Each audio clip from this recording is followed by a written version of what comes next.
All right, well, let's get going. Welcome, everyone. My name is Danny Nelms. I'm the CEO at Work Institute, and happy to have everyone at our webcast for today. And this is the second of a series of 8 webcasts, all associated with our 2025 retention report.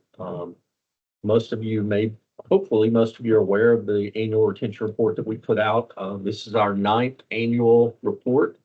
Just went out earlier this week. So if you have not seen it yet, you can download the report at workinstitute.com, go to resources, and there is a tab there for retention reports, and you can download it. It is complimentary. So in a couple of things, one, we've been doing webinars for years, and late last year, we decided to kind of rebrand it as a webcast.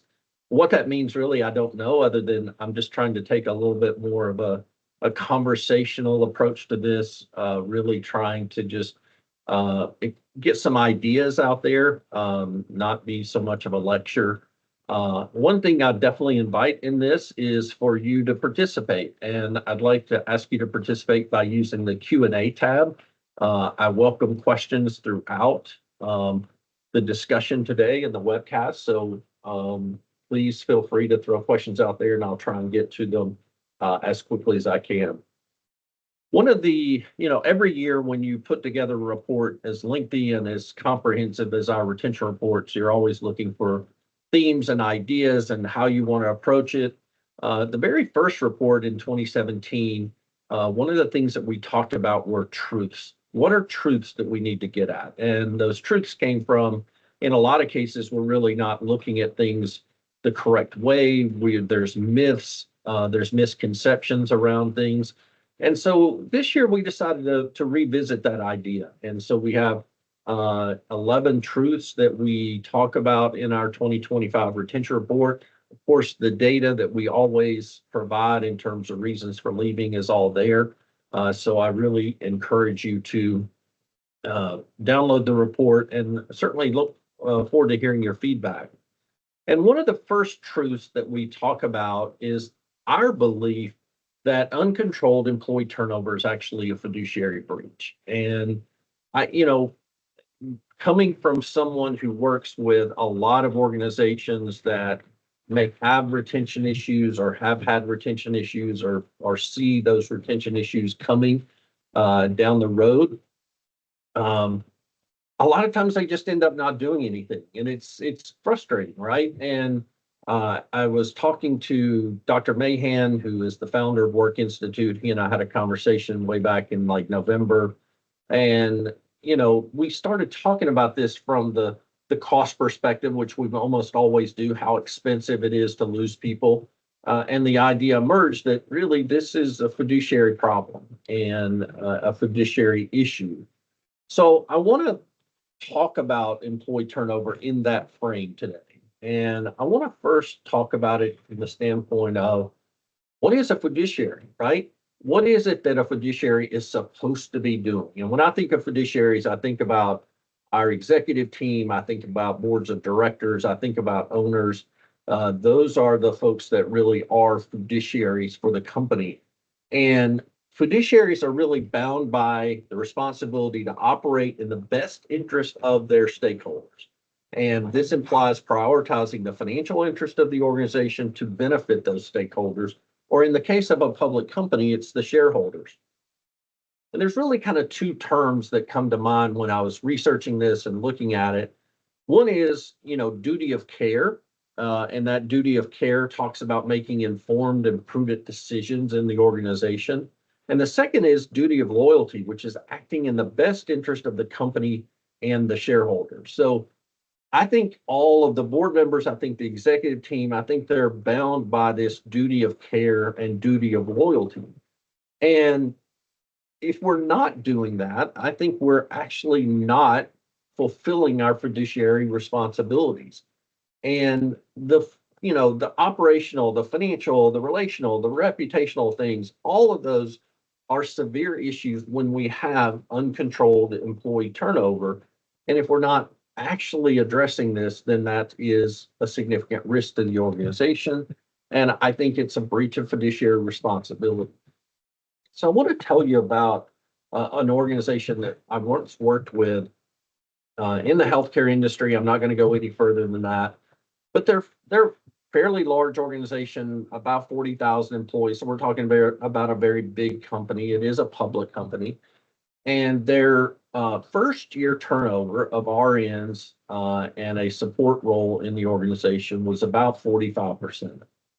And we were working together with them to try and reduce that. We're making some headway, but it got to the point where it really drew the attention of the finance team. And the finance team really wanted to better understand what were the financial impacts of this first year turnover. And at 45% turnover of first year folks in your 40,000, you can imagine that's a lot of people. And after doing the actual math in the company, so looking at every bit of the hiring costs, these are direct costs that the organization had. They surmised that the first year turnover was costing them about $90 million. And that $90 million equated to 4 cents of earnings per share in their latest quarterly earnings report. That is significant.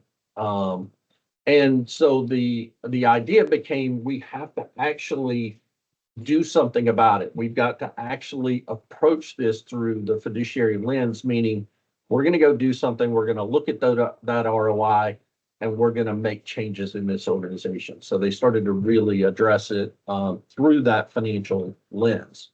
So I think that in their case, they were starting to look at my door. Somebody just walked in, sorry. Again, informal. Nobody was here for a minute. So I want to think about this through, again, that cost of turnover. And one of the things that we always look at in our retention reports is we look at what is the total cost of turnover in the US right now. And one of the things we sort of historically done was just say, here's the cost of turnover right now and look at it through a historic lens. We actually went back and looked at what were the average earnings every year, and then how do we apply that to what the Bureau of Labor Statistics calls the quit rate. So what we find is that employee turnover is costing U.S. companies almost $1 trillion, or it cost them almost $1 trillion in 2024. And even though we've seen some decline in 2024 in overall employee turnover, because wages have inflated, we're actually paying more. The cost, even though we've got less turnover, the cost is actually higher right now. So it is a significant amount of money that's being spent by companies on employee turnover, and it really has to be addressed. And one of the things that I think it just gets lost. I think the cost of turnover gets lost, and we talked a little bit about this in our webcast last week, but I want to get into it in a little bit more detail. So what are those things that are costing companies in employee turnover? And my argument is that the costs get buried in so many different line items on the income statement that they just don't get real visibility. And what we found is that most companies are not actually tracking cost of turnover, so they don't even have a way to look at it. When we published the retention report, I think only about 11% of companies actually strongly agreed they were tracking cost of turnover.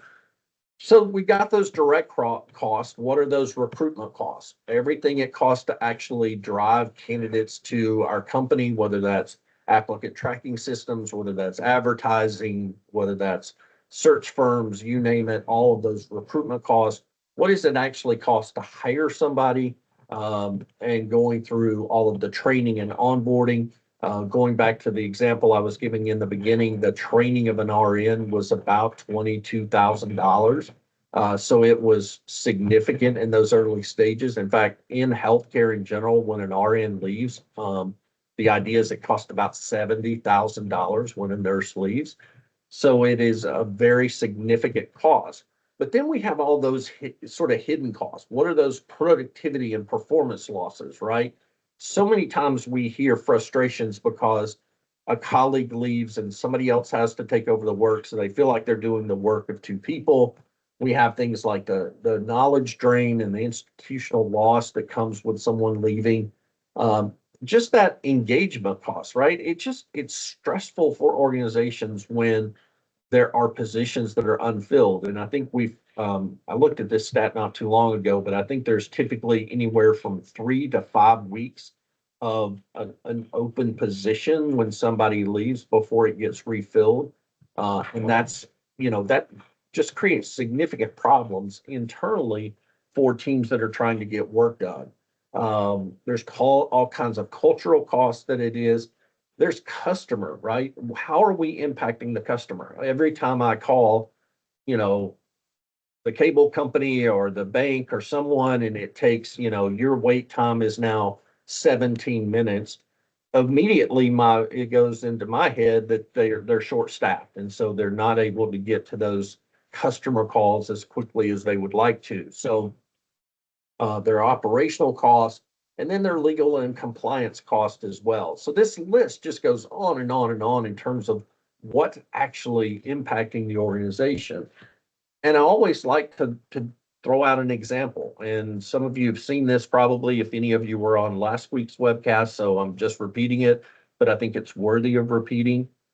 Um, I'm talking about kind of a mid-sized company, 1,000 employees that got 15% turnover, which a lot of people would say that that's not bad. Um, but again, that means 150 people a year are leaving. I'm just doing this for easy math. $45,000 average salary. Right now, average salary in the US is running about $58,000. So that cost of turnover at 33% is $15,000 every time someone walks out the door. Now, again, that 33% is made up of all those things we talked about, those direct costs, those indirect costs, all of those go into play when we talk about cost of turnover. So in this example, that cost is about $1.5 million. $1.5 million for a mid-sized company with 15% turnover. And 15% turnover, by the way, is extremely conservative from what I hear in the market right now. And we have those direct costs that are typically about a third of the total cost, which means that's about $500,000. $500,000 for a company with 1,000 employees. So it adds up quickly, and it is extremely expensive to lose an employee. So when we think about it through this fiduciary lens, I want to give you a quick sort of interesting view. What is the impact of expense reduction? I think this is something that, as you know, my background, by the way, is in HR. I spent 20 some odd years in HR roles before I came to Work Institute back in 2010. And one of the things that HR professionals are always looking at is, how do we contribute? How do we contribute financially to the company? How do we connect ourselves to the business? And one of the things that I think is important is that we look at it through the lens of how do we reduce expenses? And the great thing is that when we reduce expenses, so if we reduce expenses by $100,000, $100,000 of those direct expenses can drop to the bottom line and increase EBITDA. On the opposite end, if we actually want to increase revenue to have the same EBITDA impact, and I just looked up, what is a typical cost of goods sold for a manufacturing company? Okay. And that's about 65% is cost of goods sold. You have to generate $285,714 in revenue to have the same $100,000 EBITDA impact. So this is an absolute win for HR in particular when we can tie ourselves to those costs of turnover. What are those direct costs and how are we going to actually reduce them? Now, I would also argue that that means that HR has to be really bold, really courageous, and very intentional. I think one of the things that we've fallen into many times is the bigger our staff is, the better the more impact we feel like we're having. So if we've got 3 recruiters, if we can start to improve that turnover, how can we show that we can reduce our recruiting team from 3 to 2? And what is that going to drop to the bottom line? And we have to look at it through that lens. And I understand that it's difficult to lay off a recruiter or someone on our team, But we have to get into that bold and courageous mindset. How are we actually going to reduce those expenses? And again, going back to what are we paying in drug screens? What are we paying in background checks? What are we paying in all of those areas of around recruitment and hiring and onboarding costs?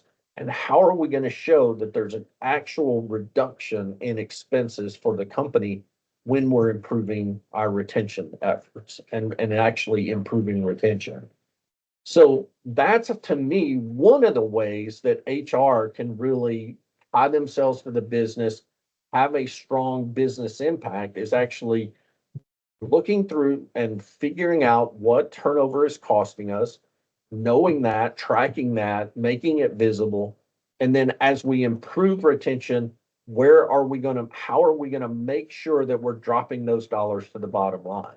Now, obviously, we can't drop every dollar to the bottom line in terms of those indirect costs, but think about how much more productivity we're going to have when a manager is not having to interview people all the time, and supervisors aren't interviewing, and supervisors aren't training people, right? We should also see some level of increase in our overall productivity in the organization as well. This is how we look at it through a fiduciary lens.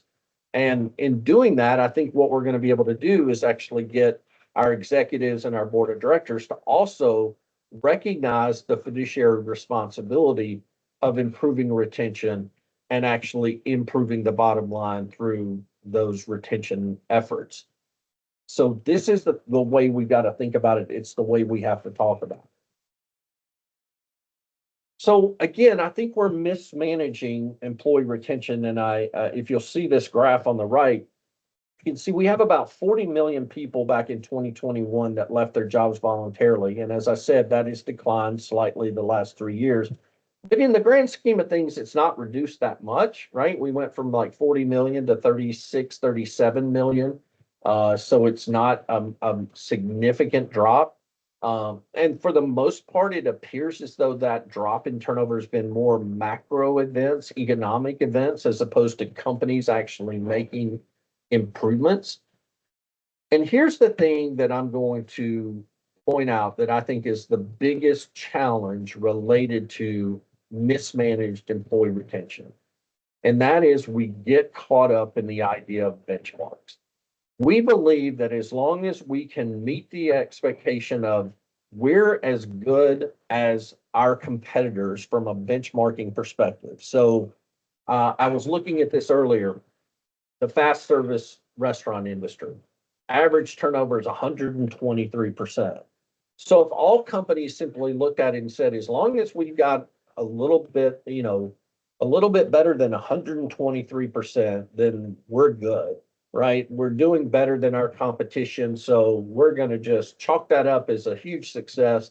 And that's going to be a big deal. Well, when you look at fast serve restaurants, the most admired and typically the most profitable restaurant chain is Chick-fil-A. Well, guess what? Chick-fil-A's employee turnover, is about 60%. So half of the benchmark amount of the 123% of their competitors. And I believe if I could get in the minds of the Chick-fil-A ownership, I believe they would tell you that they are not at all interested in being at the benchmark. They want to be significantly better than the benchmark, and they want to create an environment where employees want to succeed and want to stay for a long time. And in many cases, actually make a career in the company, right? Now, this is just, the fast service food industry, but we could go into healthcare, we can go into manufacturing, we could go into retail, we can go into all these places. And I think we can find examples where a company simply says, we're not going to be okay with being at the benchmark. We have to be significantly better than the benchmark because we understand how much it's actually costing us. And when we take that attitude, when we approach it through that lens, I think we can actually impact it and get it significantly below the benchmark values in our industry. And that's what we have to think about, because if we're not if we're not doing that, then we're mismanaging employee retention. We're mismanaging turnover. And, we're not tracking it properly. We're getting into consistency. We're not doing exit and stay interviews. We're neglecting manager training and accountability. We've got reactive hiring processes. All of these are examples of how we're mismanaging, right? We're not tracking it. We're not tracking the cost of turnover. We're not training our managers. We're not holding our managers accountable to retention in our organizations. So we have to do better. And it's not just doing better by meeting the benchmark. It's saying we're going to get better every single year. Every year we're going to reduce turnover. And the data that's out there right now says that we have pent up turnover.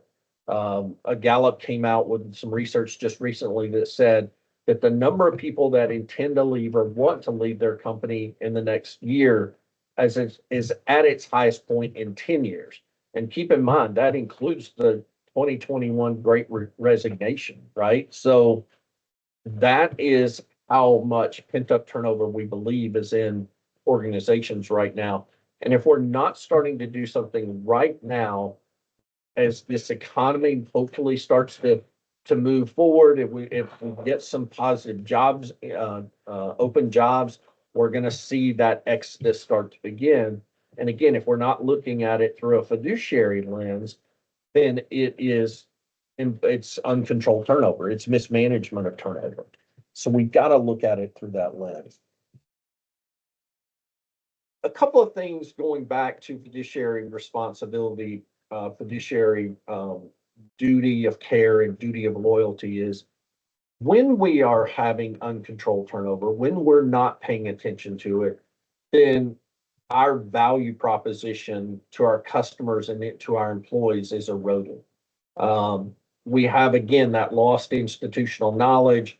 Our employment brand, I can actually talk to you about a company here in the Middle Tennessee area where we're based, where for years they were almost laughed at because they paid extremely well, but nobody ever stayed more than a few years because it was such a bad place to work.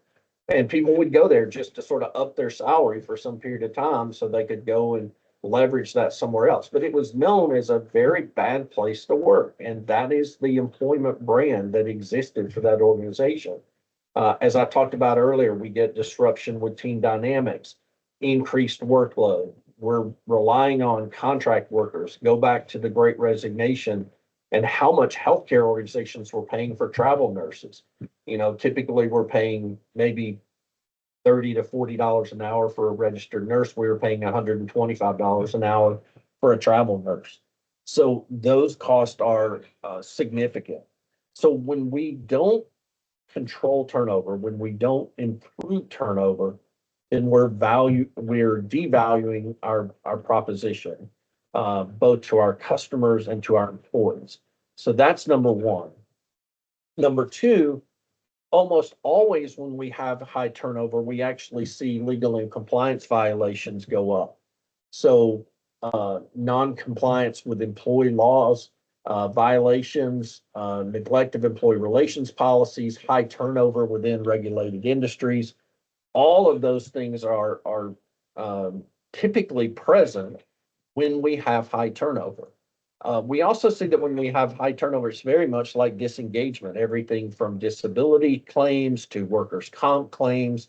All of those things actually increase in high turnover organizations, which are really compliance violations, if you think about it, if they're not real.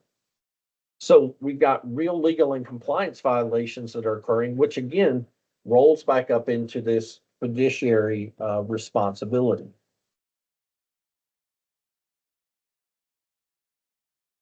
And by the way, just want to remind everybody, we've only got about 5-10 minutes. If you've got any questions, feel free to put them in the Q&A section.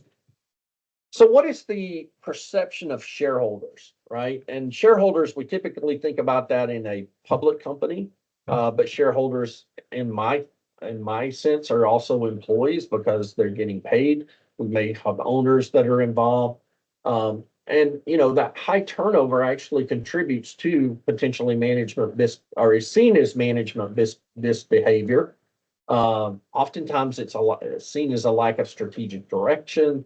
Is there a toxic work culture at play here? And again, number one, it erodes financial performance. In almost every case, that's hidden. It's actually in there, but we're not actually looking at all of the individual components where it's costing us money in the organization. So our fiduciary responsibility, and I'm going to put this back on HR for a minute. The fiduciary responsibility is that we have to be looking and tracking the cost of turnover. We have to make those dollars visible. We have to be looking at that from month to month, quarter to quarter, year to year. Are we actually making improvements around our retention? And is that actually reducing the cost of turnover? Curious how you got the turnover rate for Chick-fil-A, and where can I find other rates in the food service or restaurant or hospitality sectors? I had heard this from people that worked at Chick-fil-A for years, and then I just did a little bit of Google searching and found that to be what's been reported publicly for Chick-fil-A was that their turnover was around 60%, and I'm pretty sure that's true. And one of the things we sometimes do is look on LinkedIn and try and back into that based on the length of stay. But that's where I found that information. If you follow up with me after this session, I'll try and help you find where you can find turnover rates. Sometimes I just use AI, and it's pretty good at telling you that and sourcing that material. So from a shareholder perspective, we have erosion of financial performance, decline market confidence, missing growth opportunities. We heard this a lot during the Great Resignation, is that there were opportunities to expand companies. There were opportunities to launch new products, launch new services, but they couldn't because they didn't have enough people. They were not able to keep their employees. They weren't able to hire enough people. So there were missing opportunities. So the opportunity cost is something else to consider when we have uncontrolled turnover, and we're not able to take advantage of that. And then again, weaken leadership stability and the reputational risk, which is huge. Again, I think this, and I suspect all of you can talk about companies that you didn't feel good about, you felt like you didn't want to associate with because you were aware of how high their turnover was. So that is the shareholder perspective, and it does come into play. And we also know those companies that we admire, and those companies that we admire also exude stability. So I think there's a path to higher retention. And I think that that path means that we have to, we've got to make sure we understand what are the costs associated with turnover. And our 33% of base pay that we go with over and over and over again is pretty well researched. And we feel like that's a good conservative place. But you may want to actually start looking at how do you calculate your own actual cost of turnover. So looking at what are those specific hiring costs? What are those specific recruiting costs? What every line item that's impacted whenever you have to replace an employee, how do we actually look at that? How do we add up those costs? Whether that's $4,000, $15,000, $50,000. If we're looking at the actual cost, we're starting to make our way towards being more fiduciarily responsible. And I think that's where we have to be as organizations. We have to have accountability. Boards, executive, operational managers have to be held accountable for retention. And I would say hold accountable for retention improvement. From year to year, we need to make sure that we're improving our retention. If we're 30% this year, how do we get to 29, 28%? How do we get it down to 26%? How do we get it to 22%? Every single year, we need to be making improvements. Now, I also will say that I oftentimes hear people ask me, well, what's a good level of turnover? I don't think turnover is ever going to be zero. I don't think it's necessarily good for it to be zero, but I think we can get it down to a point where we know that the people that are leaving for great opportunities, better opportunities, or for things that can't be controlled by the company, relocations of sorts, retirements when it's actually time to retire. So we can start to look at those preventable versus non-preventable reasons and start to see the transition there. we've got to be self-aware as organizations. We've got to be looking at what are we good at? Where are opportunities for improvement? And I think that comes through our engagement surveys, through our stay interviews, through our exit interviews, through our pulse surveys, making sure we're very aware of where our opportunities for improvement are and how can we actually improve them. What are those cost beneficial options? So what can we invest in that's actually going to have an impact on retention? And we can show that when we implemented an intervention, that it's actually had the impact that we expected it to. A couple more questions have come in. And to what extent, I have to put my glasses on, sorry. To what extent is employee turnover, the rate and cost seen at executive level as a CFO issue or an issue jointly owned by HR and finance, as opposed to just being an HR's issue? Well, again, I think this is where HR starts by actually looking at the cost of turnover and maybe starting with just that 33% of base pay. If we start to think about it, I'll tell you one other quick story. When I was the head of HR for a healthcare company, I was repeatedly reporting our turnover of clinicians in our executive team meetings, and it was around 30%. And it's actually when I met Dr. Mahan, and Dr. Mahan talked to me about how do we apply cost to that. So when we looked at the cost of turnover of those clinicians, it was about a $7.5 million problem. So I started then reporting not just the turnover rate, but what that cost of turnover was, and it started to get real attention. We started to work with finance to see what were the opportunities for improving that. There was a lot of downstream impacts for that turnover, and we started to address it, and finance became a partner with us in that. So I think we start in HR of looking at that overall cost of turnover. I think that often pulls the CFO and the finance team into the conversation. Two questions. In our industry, due to major legislative challenges, we're purposely running lean. Have you found that turnover is higher where the choice to run lean is purposeful, i.e. people leaving because they're overworked or expected to go above and beyond? Do you have any direct numbers to show how effective quality training and help decrease turnover numbers? So on number one, so I understand the idea that you have to run lean as an organization in some cases. I think the key there is that there's got to be really, really good communication to employees as to why we're running lean. What is the purpose? You really have to get people engaged in that mission. And I think transparency is key. How is running lean actually impacting our bottom line and showing everybody how we're doing that?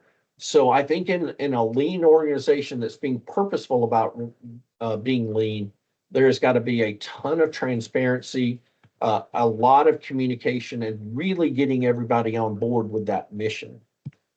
In terms of direct numbers to show how quality training can help decrease turnover, what we do know is that the more effective managers are, typically we see reductions in turnover.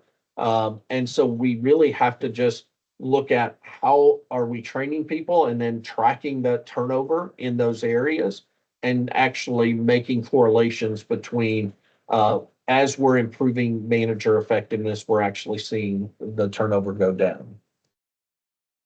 One more question. The quality of turnover is an important distinction as well. Have you ever broken out regrettable turnover expense versus non-regrettable loss?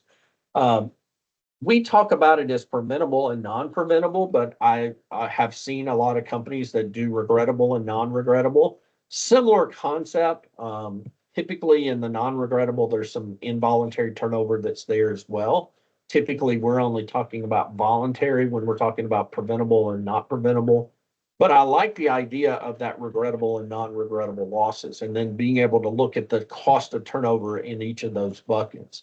So this gets back to the conversation I was having earlier, talking about, there is some good turnover in organizations, and that would be that sort of non-regrettable potentially. And again, turnover is never actually going to be zero, and very unlikely that it's going to be that. But as we can look at it in through that preventable lens or regrettable lens, I think we're going to see that we're continuing to make really good improvements. So I want to wrap up. I think that hopefully the message that's coming across here is that we have to be fiduciaries of our company. We have a fiduciary responsibility to look at employee turnover through a financial lens. That is part of the fiduciary responsibility. Where are we spending money and where are we spending money that we don't have to, right? In a manufacturing sense, we talk about it as waste. In high turnover, there is waste. And we have to be able to figure out how to reduce that waste in the organization. So first and foremost, we have to look at it through a fiduciary lens. And then we have to figure out how are we going to communicate that? How are we going to make sure that people start to look at it through that fiduciary lens? And then ultimately, what is our path to higher retention? So over the next 6 weeks, we're going to be having a webcast every week. And over the next 6 weeks or so, we're going to actually jump into a little bit more of the tactical things that can be done to improve retention. So I hope that you'll join us. Next week, we're actually talking about career pathways, the next frontier in employee retention. I'm actually going to be joined by a really good friend and colleague, Kim Nowell. Kim and I have worked together for years on a variety of projects, and so we're going to be talking about these career pathways together. And I'm really excited to hear Kim's perspective. I think this is one of her real strengths and areas of expertise. I want you to download the retention report if you haven't already. So again, you can just go to workinstitute.com, go to the resources tab, and the retention reports are there, and you can download the 2025 report. Thank you, everybody, for joining today. I hope you got at least a nugget or two out of this information. I hope this helps you to drive fiduciary responsibility in your organization. And I hope to see a lot of you next week. Thanks so much.